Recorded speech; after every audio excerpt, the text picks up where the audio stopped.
안녕하십니까. 인문학연구소 인연입니다. 이번 시간에도 남양 특집 미스터리 이어가도록 하겠는데요.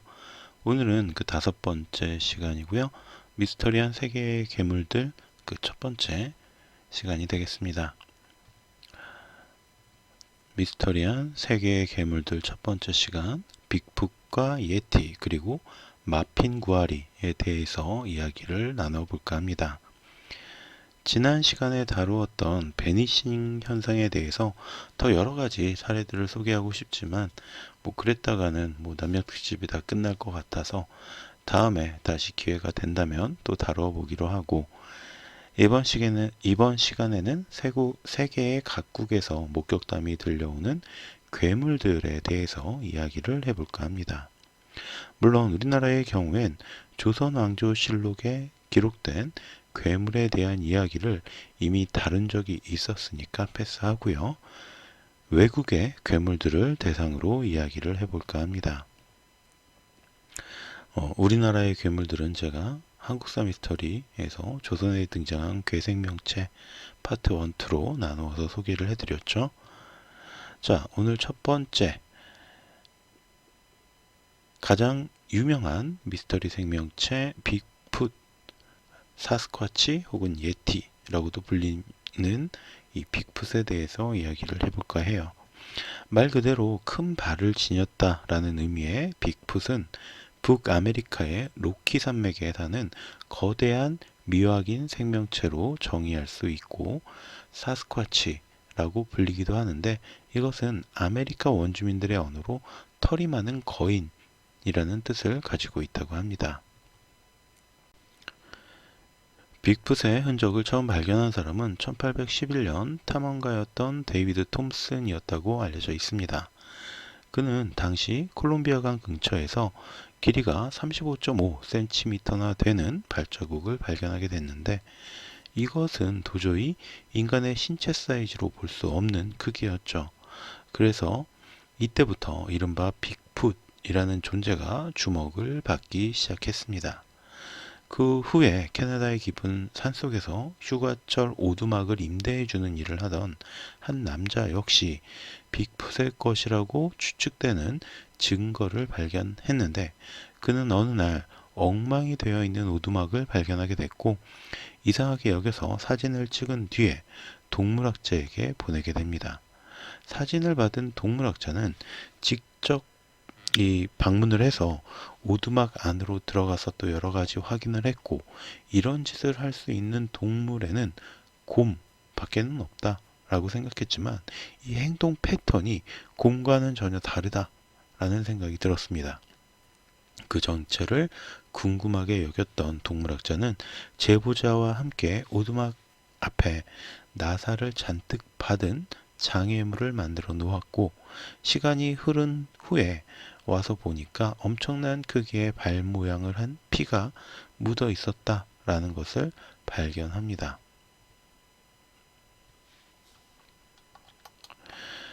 자, 이 빅풋의 어떤 동영상 촬영 장면이라고 하는 것들도 이렇게 찍혀 있습니다.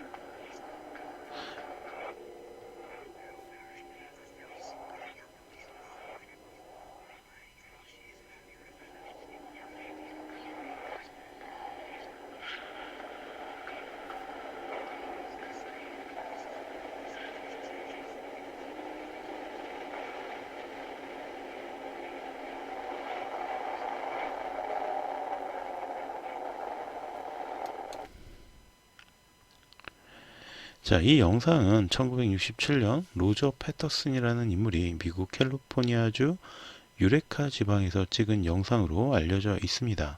이 영상으로 인해서 상상의 존재라고 믿었던 빅풋이 실제할 수도 있다라는 주장이 제시되기도 했는데, 사실 이 문제는 이 영상이 원본이 없는 복사본뿐이라는 점이었죠. 게다가 이 패터슨이 영화사 직원이었기 때문에 회사의 어떤 영화를 홍보하기 위해서 제작한 영상이 아니냐라는 의문이 제기되기도 했습니다. 그러나 수많은 영상 전문가나 다큐멘터리 제작자들 역시 이 영상이 조작이 된 것인지는 확인이 불가하다라고 이야기했다고 해요. 자, 그리고 1973년 6월에는 아칸소주의 머피스버러에서 한 부부가 주차되어 있던 자신의 차로 걸어오는 2m 40 정도 되는 털복숭이의 괴물을 보고 경찰에 신고한 일이 있었고요. 2명의 10대 청소년과 근처 시장에서 일하는 일꾼들의 목격담이 제보되기도 했다고 합니다.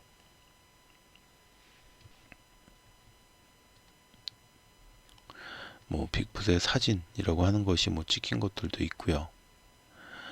그 밖에도 1994년 워싱턴 블루마운틴스, 2007년 엘러게니 국립산림공원, 2012년 프로보 캐니언, 2014년 미시시피주에서 이렇게 목격담이 계속 꾸준하게 들려왔던 빅풋은 구글 지도에서까지 등장을 하면서 화제가 됩니다. 구글 지도에서 빅풋 추정 생명체가 찍혔대요. 이로 인해서 오클라호마주에서는 빅풋을 산채로 잡으면 210만 달러, 그러니까 약 24억 원을 주겠다는 현상금을 내걸기도 했다고 합니다. 물론 오클라호마 주의 관광 산업을 활성화시키려는 그런 목적으로 이 현상금을 건 거긴 하지만 주정부에서 빅풋의 실종 가능성을 열어두었다라고 볼 수도 있는 그런 측면이 있는 거죠. 이 빅풋의 형태는 사실 아메리카 대륙뿐만이 아니라 다양한 곳에서 목격담이 전해지고 있는데 각 지방에 따라서 예티, 메티, 슈크파, 미고, 캉미 등으로 불리게 됩니다. 그 중에서도 빅풋 못지않게 많은 목격담이 전해지고 있는 것이 바로 히말라야 산맥 일대에서 발견되는 설인 예티에 관한 것입니다. 영화 미라3에서도 예티가 등장을 했었죠. 예티의 존재는 1832년 네팔에 거주하던 영국인 선이 길고 검은 털이 나 있으며 꼬리가 없고 똑바로 서서 걷는 이제까지 알려지지 않은 동물을 보았다 라고 주장을 하면서 알려지기 시작합니다. 그리고 1951년 영국인 등산가인 쉽턴이 히말라야 산맥 가우리 상카르 언덕에서 길이 34cm, 넓이 21cm의 발자국을 발견하고 사진을 찍어 발표하면서 본격적인 유명세를 지르기 시작합니다. 빅풋도 35cm 정도의 발크기, 그게 먼저 발견이 되어서 발자국이 발견이 되어서 빅풋이라고 불리기 시작했잖아요. 예티도 이렇게 발자국이 34cm 거의 비슷하죠. 가 찍혔다라는 겁니다. 물론 그 후에도 수많은 목격담이나 발자국에 대한 제보가 잇따랐지만 대부분은 곰의 것으로 확인이 되었다고 해요. 그러나 최근 인도에서는 인도군의 공식 트위터 계정을 통해서 히말라야 네팔 접경에 주둔하고 있던 산악 원정대가 예티의 발자국을 발견했다라고 하면서 발자국을 찍은 증명사진들을 내보내면서 다시 한번 예티 논란에 불씨를 키우게 됩니다. 이 예티의 발자국은 인터넷에서도 많이 확인할 수 있어요.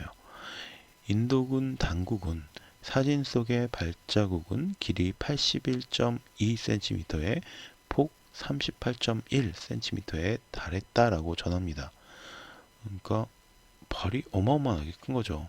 군은 과거 마카루 바룬 국립지역에서만 목격되었던 신비의 괴수 예티의 발자국을 처음으로 발견했다라고 덧붙였습니다. 예전에도 한번 밝힌 바가 있지만 저는 외계인이 존재할 것이다 라고 생각하는 편입니다. 다만 그들이 지구를 찾아와서 관찰만 하고 있지는 않을 것이다 라고 생각이 되어서 외계인과 지구인이 접촉했다 라는 이 명제에 대해서는 부정적인 입장이에요. 빅풋이나 예티 역시 존재할 수도 있을 거라고 생각을 하는데, 그렇다면 이렇게 발달된 현대 문명을 피해서 숨어 다닐 수 있을까라는 의문이 드는 것도 사실입니다. 이미 빅풋이나 예티의 존재를 확인하겠다고 탐험대를 꾸려서 찾아 나선 팀만 굉장히 여러 차례가 있었습니다.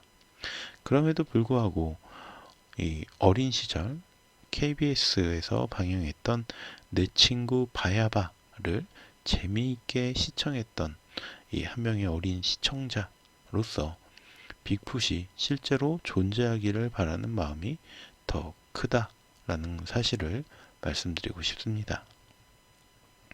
자, 두 번째는 아마존의 괴수 마핀구아리에 대한 내용입니다. 다음으로 살펴볼 괴물은 아마존 숲에 살고 있다고 전해지는 정령 마핀구아리입니다. 마핀구아리, 매핑구아리 등으로도 불리는 이 괴물은 아마존 원주민들 사이에서는 전설 속에 전해지는 존재로 숲과 동물을 보호하는 존재이고 인간을 닮은 털복숭이의 괴물이라고 합니다. 다만 눈이 하나뿐이고 배에도 입이 있는데 이 입에서 엄청난 악취를 풍기고 울음소리가 특히나 끔찍하다고 합니다. 전체적으로 약 2m 정도의 키에 검붉은 털로 덮여 있어서 나무들 사이에 서 있으면 나무와 헷갈리기가 쉬운데 몸이 매우 단단해서 칼이나 화살 등은 물론이고 총도 통하지 않는다라고 전해집니다. 곤충이나 작은 동물들을 잡아먹기는 하지만 육식은 하지 않는 편으로 알려져 있고 성격이 매우 공격적이라서 사람을 보면 달려든다고도 전해집니다. 실제로 기록에 따르면 마핀구아리를 보고 아마존의 원주민들이 화살을 쏘았으나 쓰러지지 않았고 플로렌티노 아메히노라 논 고고학자는 몸에 털이 가득한 생명체를 발견하고 총과 화살을 모두 튕겨냈다라고 증언하기도 했습니다. 아마존 원주민들의 전설에 따르면 아주 옛날에 한 주술사가 불로불사의 힘을 갖기 위해서 노력을 하다가 마침내 그 방법을 깨닫게 되었는데 그를 지켜보던 여러 신들이 주술사에게 저주를 걸어서 숲을 떠돌게 만들었고 점차 마핀구아리로 변했다라는 그런 전설이 있다고 합니다. 이 지역에서는 적지 않은 목격담이 나오곤 하는데 우리나라에서는 2016년 10월 2일 신비한 TV 서프라이즈에 소개되면서 이름이 좀 알려지게 되었죠.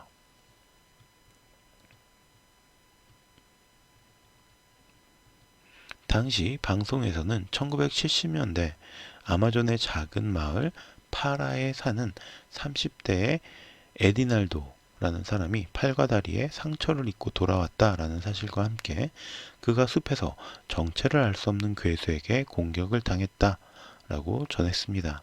그리고 에디날도에 따르면 단 한 번도 본 적이 없는 동물로 큰 키에 사람처럼 걷고 온몸이 붉은 털로 뒤덮여 있었다라고 전했습니다. 1980년 데이비드 박사는 브라질에서 마핀구아리가 100여 마리 이상의 소를 죽였다라는 기록을 보고 본격적인 조사를 시작합니다. 그는 길이 27.9cm, 넓이 12.7cm의 발자국, 또 마핀구아리의 분비물, 붉은 털뭉치 등을 발견했고 즉시 샘플들에 대해서 DNA 검사를 의뢰합니다. 그리고 그 결과 아마존에 서식한다고 알려진 어떤 동물의 DNA와도 일치하지가 않았다라고 합니다. 데이비드 박사는 그 후로도 13년 동안 조사를 거듭 진행했고 1993년 마핀구아리가 실존하거나 최근까지 서식했을 것이다 라는 논문을 발표하기도 했죠. 그는 마핀구아리가 실존했다라면서 빙하 시대에 멸종한 것으로 알려진 자이언트 그라운드 나무늘보의 후손일 것이다 라고 주장을 합니다. 이 나무늘보는 땅에서 두 다리로 생활하던 초식동물로 3억 년 전에는 존재했지만 지금은 멸종된 것으로 알려져 있습니다. 데이비드 박사는 동물이란 기후와 환경에 맞춰서 생존에 유리하게 진화하는 존재이기 때문에 마핑구아리가 자이언트 그라운드 나무늘보의 후손은 아니더라도 다른 어떤 동물의 진화된 모습일지도 모른다 라고 주장을 했죠. 그러나 여전히 마핑구아리의 실존 여부에 대해서 많은 학자들은 그 가능성을 아주 낮게 보고 있습니다. 앞서 살펴보았던 빅풋이나 예티처럼 인간의 발길이 잘 미치지 못하는 곳에서 우리가 모르는 또 다른 생명체들이 존재하고 있는 것은 아닐지 매우 궁금해집니다. 자, 그럼 오늘 이야기는 여기서 마치도록 하고 저는 다음 시간에 또 다른 이야기로 찾아뵙도록 할게요. 오늘 제가 들려드린 이야기가 여러분들의 흥미를 조금이라도 만족시켜 드렸다면 구독과 좋아요도 부탁드리겠습니다. 감사합니다.